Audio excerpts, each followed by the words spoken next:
नमस्कार दुनिया हालचाल को स्वागत करुछि मु संजय। आसंतु नजर पकाइबा आजिर मुख्य खबर उपरे। आज राम मंदिर प्राण प्रतिष्ठा उत्सव जन्मभूमि रे विराजिबे प्रभु रामलाला मर्यादा पुरुषोत्तम दिव्य रूप को देखा व्याकुल श्रद्धालु सजाई हेउछि अयोध्या। देशरु विदेश सबुठी राममय। एही अवसर में बीजेपुरवासी प्रभु श्री रामंकर प्रतिमूर्ति को स्थापन करी पूजार आयोजन करुछन्ति।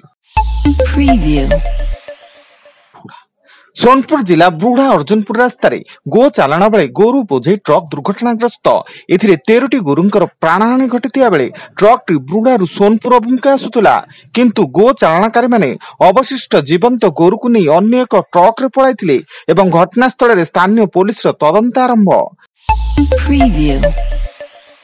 भद्रक 16 नंबर जातीय राजपथ रानीताल हाईटेक कॉलेज निकट में मर्मजित सड़क दुर्घटना। एक ट्रक भारसाम्य हराई 3 जन बाइक आरोही पछपटू धक्का देवा फल 3 जनकर मृत्यु एवं घटनास्थल भद्रक ग्रामांचल थाना पुलिस तदंत जारी।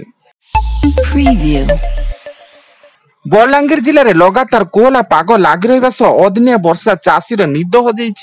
वर्षा जो बिल में अमल होगा कपा भिजी जाइथिया बेले किछि अंचल में कपा गछ धराशयी होइछि। फल वर्षा माड़ कपा चाषी को दुख देइछि। धर्मशाला थाना हरिदासपुर स्थित रामको सिमेंट कारखाना सम्मुखରୁ सिमेंट बोझी ट्रक चोरी घटना रे पुलिस 3 जन को गिरफ्त करछि एवं गिरफ अभियुक्त माने हेले स्थानीय अंटिया ग्रामर जानी मालिक, सोरे ग्रामर शरत मल्लिक और सुंदरिया ग्रामर शेख साकू। गत 16 तारिख राति रामको कारखाना सिमेंट बोझी ट्रक चोरी होइतिला। आसंता साधारणतंत्र दिवस रे राज्यपाल रघुवर दास भुवनेश्वर लोअर पीएमजी रे अनुष्ठित हेबाकु थिबा राज्य स्तरीय उत्सव रे मुख्य अतिथि भावे जोग दे जातीय पताका उत्तोलन करिवे एवं माननीय मुख्यमंत्री नवीन पटनायक उपस्थित रहिबे।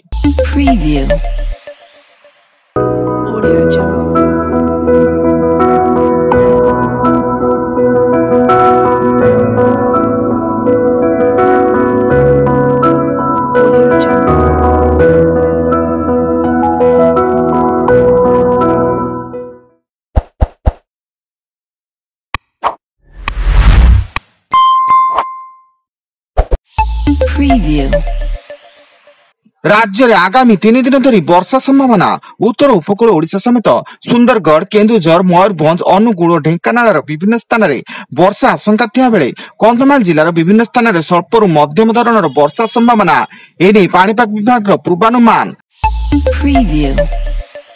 नवरंगपुर जिला नंदाहाटी ब्लॉक मालीगुड़ा ग्राम निकट में बर्जा काप्ता चोरा चालाण बेले नवरंगपुर वन विभाग पक्षर बर्जा काप्ता सह जड़े गिरफ अन्य जड़े फेरार। से 15 लाख टंकार बर्जा काप्ता बिक्री पर डील करुले।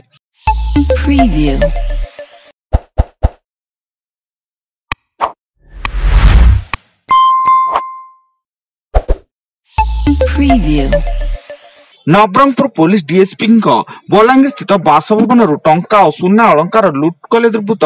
एने डीएसपी पुरुषोत्तम भोई थाना अभियोग करने पर घटनार बलांगीर टाउन थाना पुलिस तदंत जारी।